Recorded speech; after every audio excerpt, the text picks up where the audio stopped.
కాస్కో నా Vasco da Gama అంటున్నారు కమలనాథులు. MLC ఎన్నికల్లో హస్తం పార్టీకి గుండు సున్నా వచ్చిందన్న బండి సంజయ్ మేధావులు కాంగ్రెస్ కు రంజాన్ తోఫా ఇచ్చారంటూ సెటార్లు వేశారు. కేంద్ర మంత్రి వ్యాఖ్యలపై బగ్గుమన్నారు హస్తం పార్టీ నేతలు. మీ ప్రేలాపనలు ఆపండి అంటూ ఆగ్రహం వ్యక్తం చేశారు. ప్రతి దానికి మత రాజకీయం చేయడం మానుకోవాలంటున్నారు.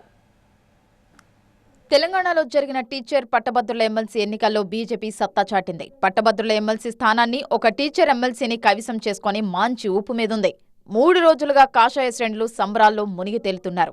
ఎమ్మెల్సీ ఎన్నికల్లో బీజేపీ అభ్యర్థుల గెలుపును ప్రస్తావిస్తూ కాంగ్రెస్ పై సెటైర్లు వేశారు కేంద్ర మంత్రి బండి సంజయ్. 10% ముస్లింస్ వచ్చి ఇలా బీసీలో కలపడాన్ని బీసీ సమాజం వ్యతిరేకించింది, హిందూ సమాజం వ్యతిరేకించింది. ఈ ఓటమిని కాంగ్రెస్ పార్టీకి రంజాన్ గిఫ్ట్ గా ఇస్తున్నాం, పండుగ చేసుకోమంటున్నాం. మేము ఇప్పటికైనా సంతృష్టికర విధానం అనుకోండి.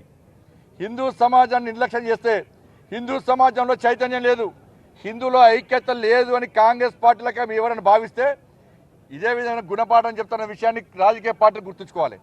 బండి సంజయ్ వ్యాఖ్యలను ఖండించారు మంత్రులు పొన్నం ప్రభాకర్, శ్రీధర్ బాబు. కేంద్ర మంత్రి హోదాలో ఉండి ఒక వర్గాన్ని కించపరిచేలా మాట్లాడటం సరికాదన్నారు. ఈరోజు మీరు రంజాన్ గిఫ్ట్ ఇస్తే మేము రంజాన్ తర్వాత ఇంకో గిఫ్ట్ ఇస్తాం, మళ్ళీ ఇంకో పండుగ వస్తుంది కదా.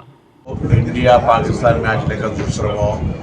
రంజాన్ గిఫ్ట్ అనడం అంటే ఆయన రాజకీయ అవగాహనకు, ఆయన క్వాలిటీ ఆఫ్ పాలిటిక్స్కి అద్దం పడుతుంది.